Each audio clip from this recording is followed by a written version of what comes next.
आजकल की इस चकाचौंध में हम इतने खो से गए हैं कि अपनी सबसे खास दोस्त को भूल ही चुके हैं। कहा जाता है कि किताबें इंसान की सबसे अच्छी दोस्त होती है। आपके बहुमूल्य समय की कद्र करते हुए एनसीईआरटी ऑडियो बुक्स का एक छोटा सा प्रयास है कि हमारी सिखलाई को आधार देने वाली एनसीईआरटी की संपूर्ण किताबों का ऑडियो बुक हम अपलोड करें, जिससे प्रतिदिन कुछ समय आप अपने इस दोस्त के साथ गुजार सकें। हमारे इस ऑडियो बुक की सफलता इस बात पर निर्भर करती है कि आप अपने आप को कल्पनाशील गतिविधियों और सवालों की मदद से सीखने और सीखने के दौरान अपने अनुभवों पर विचार करने का कितना अवसर देते हैं। सर्जना और पहल को विकसित करने के लिए जरूरी है कि आप सीखने की प्रक्रिया में खुद को पूरा भागीदार मानें और खुद को ज्ञान की निर्धारित खुराक का ग्राहक मानना छोड़ दें। यह पाठ्यपुस्तक सोच, विचार और विस्मय, छोटे समूहों में बातचीत एवं बहस तथा हाथ से की जाने वाली गतिविधियों को प्राथमिकता देती है। पाठ्यपुस्तक के अंत में अभ्यास प्रश्न भी हैं, जिनके जवाब इस ऑडियो बुक में ही मिलेगा। अतः आपसे अनुरोध है कि प्रस्तुत अध्याय को एकाग्रचित मन से सुनिए ताकि आप सवालों के सही जवाब दे सकें। तो आइए अब सुनते हैं। एनसीईआरटी ऑडियो बुक्स द्वारा प्रस्तुत है कक्षा 6 की भूगोल की पाठ्यपुस्तक पृथ्वी हमारा आवास। प्रस्तुत है पाठ्यपुस्तक का 7वां अध्याय, हमारा देश भारत। भारत एक बहुत बड़े भौगोलिक विस्तार वाला देश है। उत्तर में यह हिमालय के ऊंचे शिखरों से घिरा है, पश्चिम में अरब सागर, पूर्व में बंगाल की खाड़ी तथा दक्षिण में हिंद महासागर भारतीय प्रायद्वीप के तटों पर लहराते हैं। भारत का क्षेत्रफल 32.8 लाख वर्ग किलोमीटर है। उत्तर में लद्दाख से लेकर दक्षिण में कन्याकुमारी तक इसका विस्तार लगभग 3200 किलोमीटर है तथा पूर्व में अरुणाचल प्रदेश से लेकर पश्चिम में कच्छ तक इसका विस्तार लगभग 2900 किलोमीटर तक है। ऊंचे ऊंचे पर्वत, भारतीय महामरुस्थल, उत्तरी मैदान, असमान पठारी सतह, तटीय भाग एवं द्वीप समूह स्थल रूपों की विभिन्नता को दर्शाते हैं। यहाँ जलवायु, वनस्पति, वन्य जीवों के साथ साथ भाषा एवं संस्कृति में भी बहुत भिन्नता है। इस भिन्नता में भी हम एकता को पाते हैं, जो हमारी परंपराओं में दिखती है। यही कारण है कि हम एक राष्ट्र में बंधे हैं। वर्ष 2011 से अब तक भारत की आबादी 120 करोड़ से अधिक हो चुकी है। यह चीन के बाद विश्व का दूसरा सबसे अधिक जनसंख्या वाला देश है। स्थिति: भारत उत्तरी गोलार्ध में स्थित है। कर्क रेखा 23 डिग्री 30 मिनट उत्तरी देश के लगभग मध्य भाग से होकर गुजरती है। दक्षिण से उत्तर की ओर भारत की मुख्य भूमि का विस्तार 8 डिग्री 4 मिनट उत्तरी तथा 37 डिग्री 6 मिनट उत्तरी अक्षांशों के बीच है। पश्चिम से लेकर पूर्व तक भारत का विस्तार 68 डिग्री 7 मिनट पूर्वी तथा 97 डिग्री 25 मिनट पूर्वी देशांतरों के बीच है। अगर हम विश्व को पूर्वी एवं पश्चिमी गोलार्ध में बांटते हैं तो भारत की स्थिति किस गोलार्ध में होगी? बहुत बड़े देशांतरीय विस्तार लगभग 29 डिग्री के कारण यहाँ के दो छोर पर स्थित स्थानों के स्थानीय समय में बहुत अधिक अंतर हो सकता था। इस तरह की दूरी पर स्थित दो स्थानों के बीच समय का अंतर लगभग 2 घंटे का होगा। जैसा कि आपने पहले पढ़ा है कि प्रत्येक 1 डिग्री देशांतर के लिए स्थानीय समय में 4 मिनट का अंतर होता है। पश्चिम में गुजरात की अपेक्षा पूर्व के अरुणाचल प्रदेश में सूर्योदय लगभग 2 घंटे पहले होता है। आप पहले पढ़ चुके हैं कि 82 डिग्री 30 मिनट पूर्वी देशांतर के स्थानीय समय को भारत का मानक समय क्यों माना गया है। इस याम्योत्तर को भारत का मानक याम्योत्तर भी कहा जाता है। भारत के पड़ोसी देश: 7 देशों की स्थलीय सीमाएं इसकी सीमाओं से जुड़ी है। मानचित्र से इन देशों के नाम का पता लगाएं। इनमें से कौन कौन से देश हैं जिनकी सीमाएं समुद्र से नहीं जुड़ी हैं? दक्षिण में समुद्र में स्थित 2 द्वीप श्रीलंका तथा मालदीव हमारे पड़ोसी हैं। पाक जलसंधि भारत को श्रीलंका से अलग करती है।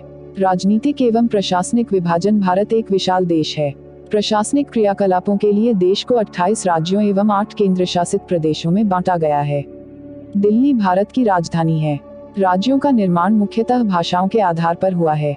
भौतिक विभाजन: भारत में पाई जाने वाली भौतिक आकृतियां विभिन्न प्रकार की हैं, जैसे पर्वत, पठार, मैदान, तट तथा द्वीप समूह।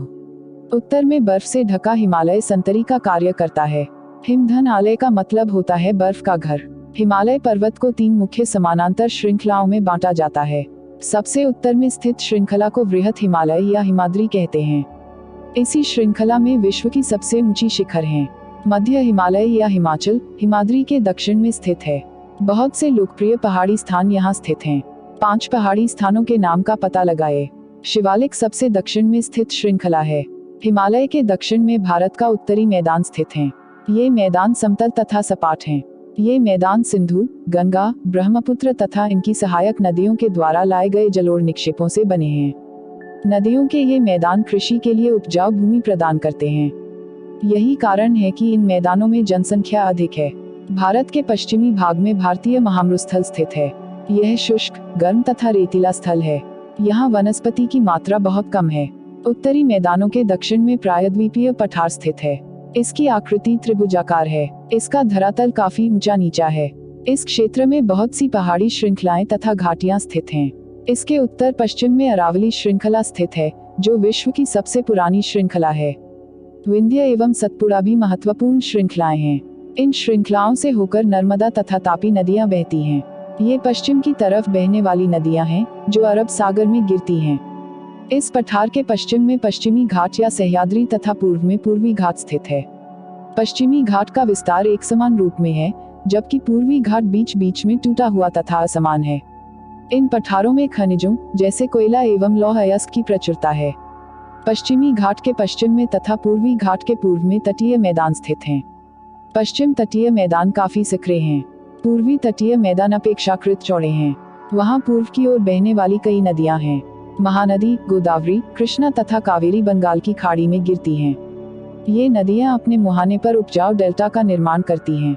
बंगाल की खाड़ी में गंगा एवं ब्रह्मपुत्र नदियों के मुहाने पर सुंदरबन डेल्टा स्थित है।